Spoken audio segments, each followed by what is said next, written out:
Onion pakoda செஞ்சு ரொம்ப நாள் ஆச்சுன்னு சொல்லிட்டு நேற்று ஈவினிங் ஆனியன் பக்கோடா தான் செஞ்சுருந்தேன். ஃபர்ஸ்ட் ஒரு 3 பல்லாரி எல்லாத்தையும் நல்லா மெல்லிசா நீளமாக கட் பண்ணி ஒரு பவுலில் சேர்த்துக்கிட்டேன். இது கூட கொஞ்சம் கடலை மாவு, கார்ன்ஃப்ளவர், அரை டீஸ்பூன் வத்தப்பொடி, கொஞ்சமாக மஞ்சள் தூள், தேவையான அளவு உப்பு சேர்த்து லாஸ்ட்டாக கருவேப்பிலையை குட்டி குட்டியாக கட் பண்ணி சேர்த்துக்கிட்டேன். இப்போ இது எல்லாத்தையும் சேர்த்து நல்லா மிக்ஸ் பண்ணி விட்டுட்டு அப்புறம் லைட்டாக தண்ணி ஆட் பண்ணி மிக்ஸ் பண்ணி வச்சுக்கிட்டேன். இது கூட கொஞ்சம் அரிசி மாவும் சேர்த்துக்கலாம்.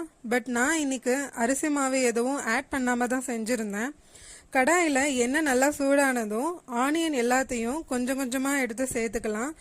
எனக்கு ஆனியன் வடை செய்கிறத விட ஆனியன் பக்கோடா செய்ய தான் ரொம்ப பிடிக்கும். ரெண்டுக்கும் ரொம்ப ஒன்றும் டிஃப்ரெண்ட் இல்லை. இதை வடை ஷேப்பில் போட்டு எடுத்தால் ஆனியன் வடை ரெடி ஆகிடும்.